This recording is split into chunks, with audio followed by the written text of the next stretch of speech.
Welcome back. Thank you for staying with the broadcast. A police officer on a motorcycle was injured in an accident Tuesday near the Jean-Marie gas station. He has been identified as Michael Ashby, a 35-year-old of Timon Union.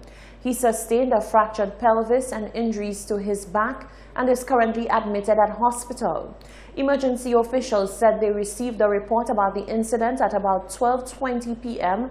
and responded with an ambulance and a fire truck. It was reported that Ashby's motorcycle ran into the rear of a police vehicle. Authorities are urging the public to be wary of false information sent via social media, which can cause unnecessary panic and anxiety.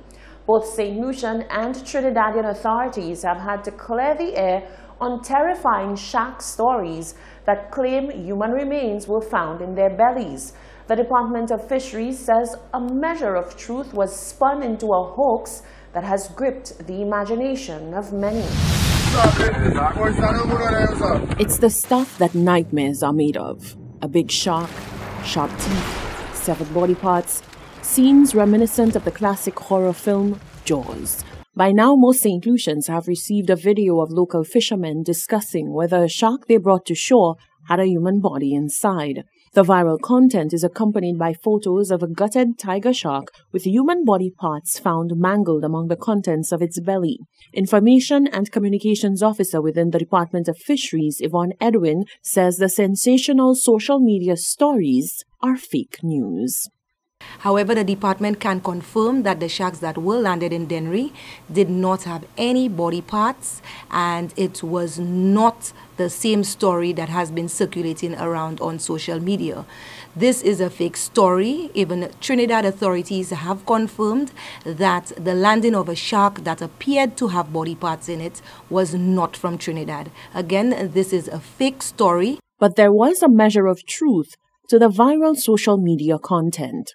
Again, this is a fake story, but what the department can confirm is that 2 tiger sharks landed in Dennery, and the videos will show that when they opened that shark, it did have baby sharks in there or pups in there, and that is what was contained in the shark's stomach. It was a pregnant tiger shark, and that landed in Dennery on August 8th. Similar photos were circulated in Trinidad and Tobago, causing police to rubbish the reports that human remains were found in a dead tiger shark in the Gulf of Paria. Graphic photos of the remains found in the shark were shared across social media, along with a link to an article about local fishermen who went missing at sea sometime last month. The Trinidad police say the 2 fishermen are still missing and urged people to be careful about sharing unverified social media content.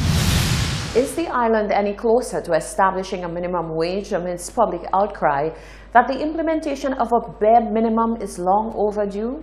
Minister for Labour Stephenson King says yet another commission will be established to ramp up the efforts. He says though the 2010 commission to establish a minimum wage did present a report, it was rejected because it did not take into account implementation of a minimum wage on a sector-by-sector basis. Solange Alfred reports. An honest day's work deserves an honest day's pay. However, as it stands in St. Lucia, there is no clear line drawn as to what is really fair, hence the push for the establishment of a minimum wage. Labour Minister Stephenson King provides insight into the matter during an interview with the press at the House of Parliament. Hot 7 News posed the question to King about the island's readiness to establish a set minimum wage. Mr. King, how close are we currently to establishing a minimum wage?